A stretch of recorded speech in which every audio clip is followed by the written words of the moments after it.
In the last video, we discussed the difference between the standard atmosphere and adiabatic atmosphere, and we figured out that they have different slopes here in this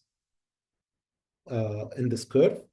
So in the curve where we are looking at temperature versus height, the standard atmosphere here have a different slope than the adiabatic atmosphere. Why is that? This is caused by water vapor. Now, in a dry conditions, the standard should be equal to the adiabatic. However, the existence of water vapor in our atmosphere makes all the difference.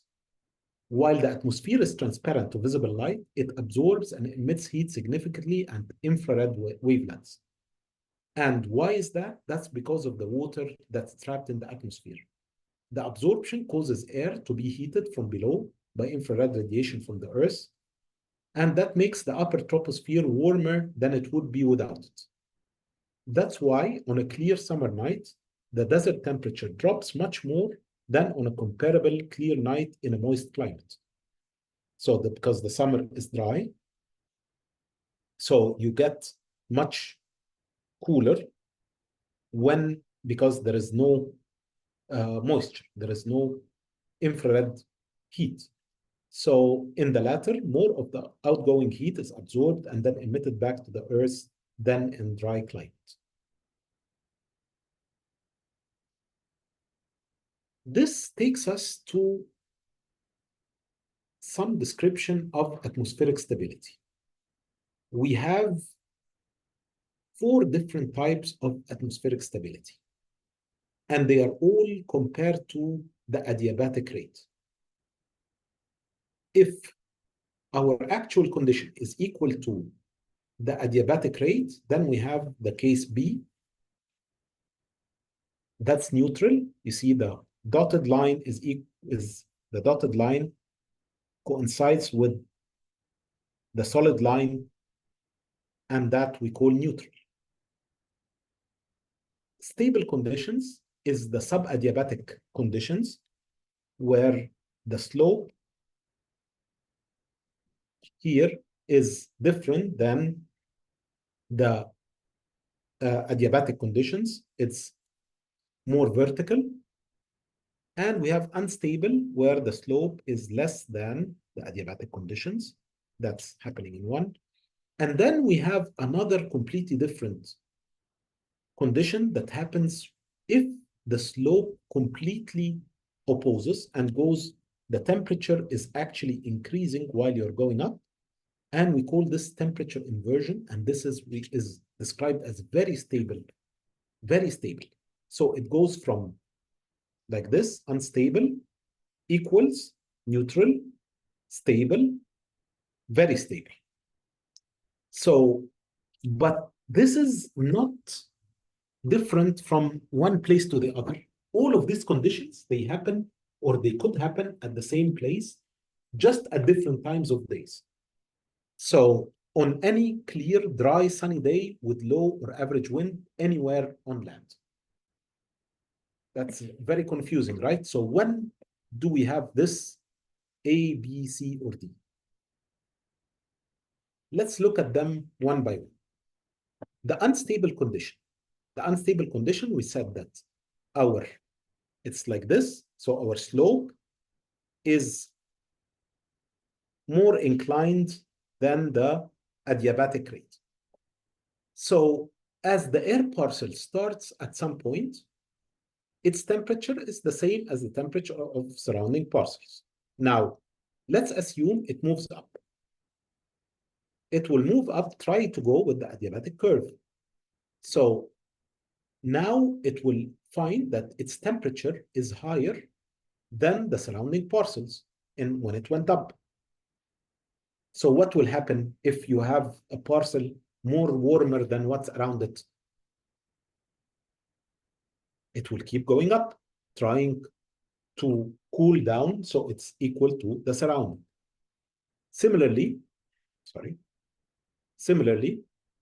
if it moves downwards along with the adiabatic curve, lower temperature than the surrounding parcel at the new location, it will keep moving downwards. So this will create unstable conditions. When it goes up, it keeps going up. When it goes down, it keeps going down. Any disturbance will cause it to continue to move in the direction of the disturbance. In this situation, vertical movements in the atmosphere occur simultaneously. Let me try to explain it to you with a different color. So now let's assume our parcel is here. The green is our parcel. Now the solid line while it's going up, it will be on the dotted line. This is the adiabatic. The dot is the adiabatic, right? And this is the actual.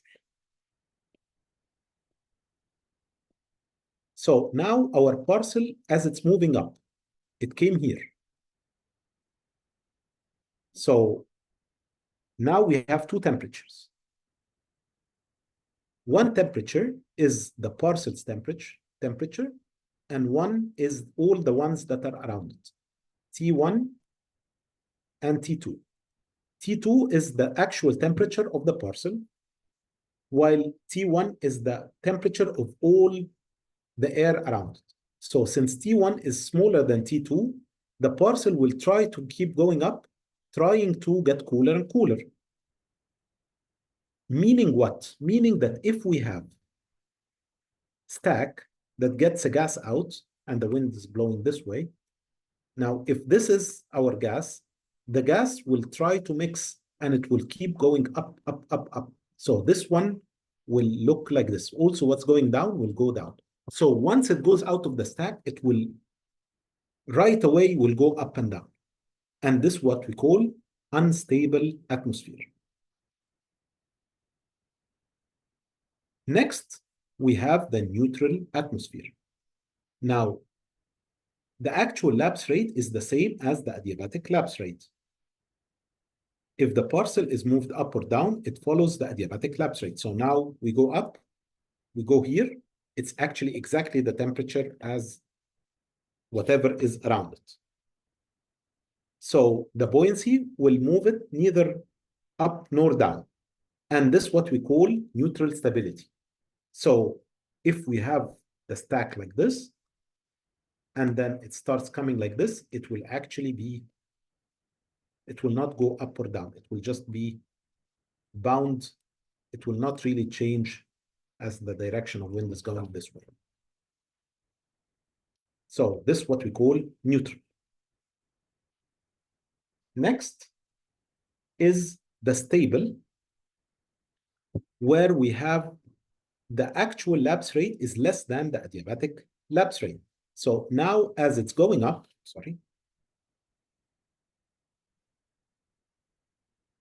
as it's going up, it will go on the dotted line on the lapse rate. So it will go up here, and then it will find that it's what colder than what's around it. So now that it's colder, it will try to go down to equalize that. It will go down, and then it will keep going up and down, up and down, up and down.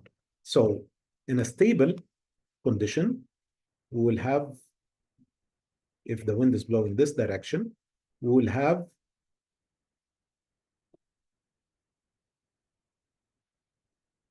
the smoke going up and down, following the buoyancy. Finally, if we have an inversion that's really very stable, so the actual lapse rate has the opposite sign from the adiabatic lapse rate. Temperature increases with elevation.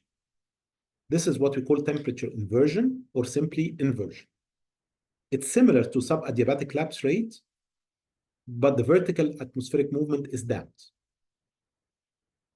In the case of inversion, damping is very strong, and vertical movement is possible only if there is strong external driver. So if this will be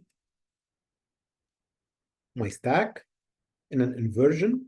The upper bound will not go up, and then you will have only mixing going downwards. These are the 4 types of atmosphere, and this will really help us understanding where our gases are going in the atmosphere. In the next video, we'll talk more about how the temperature during the day determines which atmosphere that we have.